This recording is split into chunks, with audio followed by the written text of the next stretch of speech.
mentally coming into this year? Just ready to attack the year, get better during this training camp period right now, and just making sure I come in and lead these young guys, lead everybody throughout the season to go get some wins, and just perform at a high level every week. So when your brother and Jalen were here, they used to kind of go back and forth and try to one up each other, and DBs, cornerbacks are like that, talkers and stuff. Do you look at this long line of great players that have come through here in the last 5, 6, 7 years and aspire to like be at the top of that list or talked about in that company? Of course, every day I think about it. Every day I go out to practice. I know there's a lot of great guys that came here, and when I leave, I want to be one of those guys that I talked about. So I just want to make sure I do the things necessary to make sure that happens when I'm gone. Thanks. We'll go to Nick DeLatorre. What's up, Marco? Last year you had to play a lot of star. Are you and Todd just talked about how versatile you are? Have you kind of talked to him about where you're going to be used outside star? It kind of just flowing, and it depends on what package you guys are in. Yeah, pretty much. I think it'll depend on the package maybe. We haven't really talked about that much, but during practice I start at corner and then I get reps at star as well. So we'll just see how that will work during the season. And just watching Chauncey take advantage of playing multiple positions, is that something you've talked to the coaching staff or your dad or your brother or anyone about, just how much versatility you've shown and how that could help you get drafted or help you at the next level? Yeah, I'm aware that that can help me. I didn't really talk about it much until last year when it happened. So now I'm just ready to play wherever my team needs me. Last year they needed me at star, so I played at star. So I just go along and wherever the team needs me, that's where I'm gonna be. And then we obviously saw a lot of Kyer last year, but there's some other guys like Chester. Who are the other cornerbacks, the younger guys that I guess they're sophomores now that are kind of stepping up? I think they're all stepping up. Jaden's looking great. Chester's looking great. Kyer's looking great. I think they're all looking good. And I think the new freshmen that just came in are looking pretty good. Got a lot to learn still, but I think they got a bright future ahead of themselves.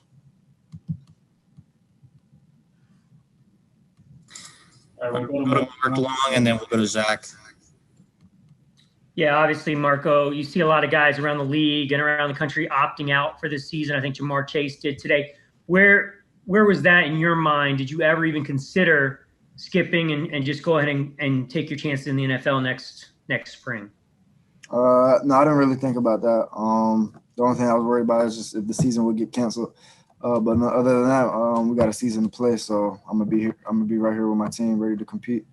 And then secondly, it's obviously very important for you guys to stay COVID-free, but how often do you get the message from coaches, Dan Mullen, of here's what you need to do to be super safe going forward, or you guys kind of got that down pat by now?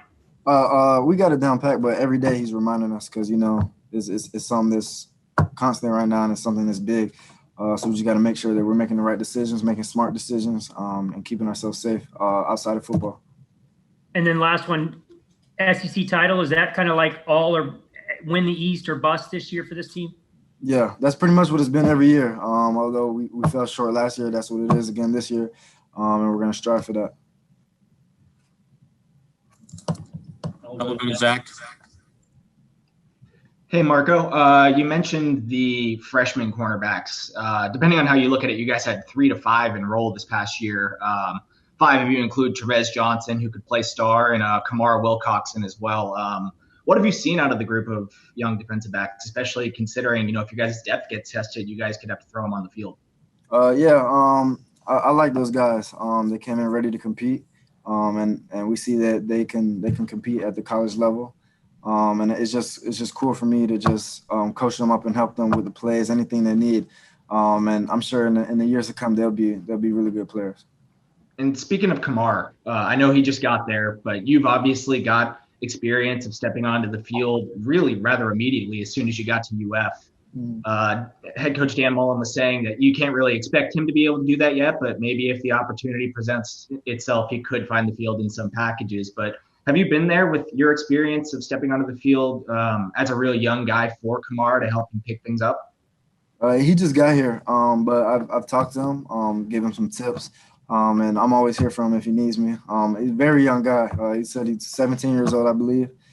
Very young. So getting adjusted to the college system, everything like that might be tough for him, but he's getting a huge head start more than anybody. So I think he'll be just fine. Just getting if he's here for some more time because he just got here, he'll be ready. Perfect. Thank you. We'll go to Jackie next, and then David Waters. Hey, Marco. I remember back at the Orange Bowl, Van Jefferson and yourself said, Chester Kimbrell was the guy that kept impressing you over and over again. What have you seen from him, now during this first couple of weeks here of practice, and what kind of stands out? I just think his competitive nature stands out. He's just always competing, and just ready to go at all times. And he just brings a good spirit to the team, and good energy every day. Never lacking. So I like that about him. And has it hit you yet when you line up in your first game that CJ is not going to be on the other side? Yeah, that sucks. But I'm happy to see him on the next level. I was rooting for him, and I know he's gonna do the same thing he did in college in the league. He's gonna dominate, and I'm just happy to have this experience now with Kyer playing with other side of me, young guy, and just happy to see what he has to do. One more. Does your mindset change when you play outside a corner and then get slid into nickel star? Does your mindset, what goes through your mind when you have to make that change? Nothing really goes through my mind. It's just make sure I know the different assignment. Other than that, it's the only thing that changed. I have a different assignment, but it's still dominate whoever's in front of me and make plays. Thank you. We'll go to Cassidy, and then we'll end with Zach Abelberti. Hey, Marco. First things, when the schedule gets sort of flipped on its head like it has, does that change how you prepare as a player during the summer, or is that really just coaches and scouts putting together tape? Yeah, I think it's pretty much just the coaches who have to adjust to that because, they got to learn about a different team that they will be playing instead of the other opponent that we had made up. But it's still the same for us and all the players. We're just making sure we get prepared mentally and physically for the season upcoming. So your Ole Miss prep won't really start till that week? It's already started. We already started looking at them a little bit, even though we know the offense is changing, but we can still look at the personnel from last year and just watch film on them. And then this past weekend, y'all all got to march as a team down to Bo Diddley. And I know there's been a lot of more conversations the past couple of months. What are y'all saying to the coaches? How have those conversations sort of come about?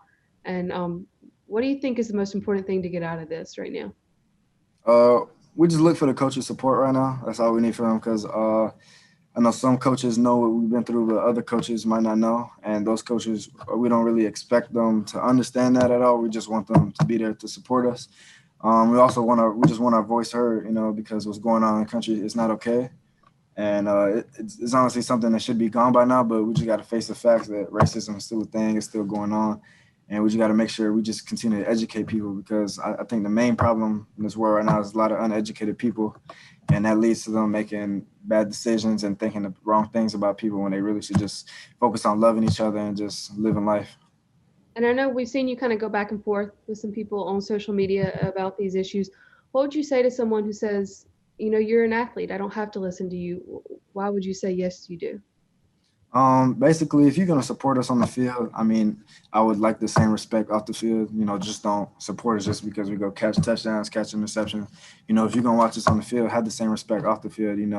We're not just entertainment for you guys. We're still people too. So it just needs to be mutual respect all around. Thanks, Marco. All right, we'll finish up with Zach. Hey, what's up, Marco? Just wanted to ask you about some comments from Todd Grantham just now. He called you the most versatile player he's ever coached. What does that mean coming from your DC? That's really important. I'm glad he thinks that. I try really hard to be good at what I do, and I try hard to just be there for my team wherever they need me, corner, star, wherever, safety. If they need to, I'll be there. It don't matter. So those are some high comments coming from him. So he clearly respects your game. But obviously you felt this offseason like some other folks didn't. I want to ask you about your tweet in response to the Jim Thorpe Award. Obviously they left you off of the preseason watch list. You said the disrespect is real. Just what was your reaction to that, and what kind of chip does that give you on your shoulder heading into the season? It puts a huge chip on my shoulder. And you know, I actually prefer it that way. I don't want to be comfortable, relaxed, and be the top guy that everybody's talking about, because sometimes that puts people's mindset like something that it doesn't need to be. So, you know, it just makes me want to keep grinding, keep going hard. It just makes me go harder. I looked at that list, and, you know, some of the names I saw, and I respect everybody that's on there, but I just know, seeing some of the names, I know a lot of people on there are on my level of play.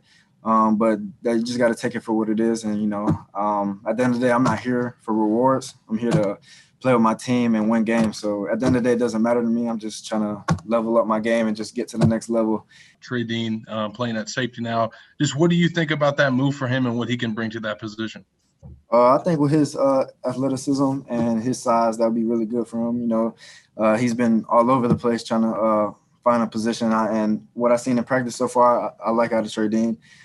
Just got to make sure that he's staying smart and learning the plays, because, you know, switching a position like that, it's hard to keep learning the playbook at a different position. So just make sure he's knowing what he's doing back there. But from what I've seen, he's looking great back there, and I'm excited to see what that turns out in the season. Thanks, Mark.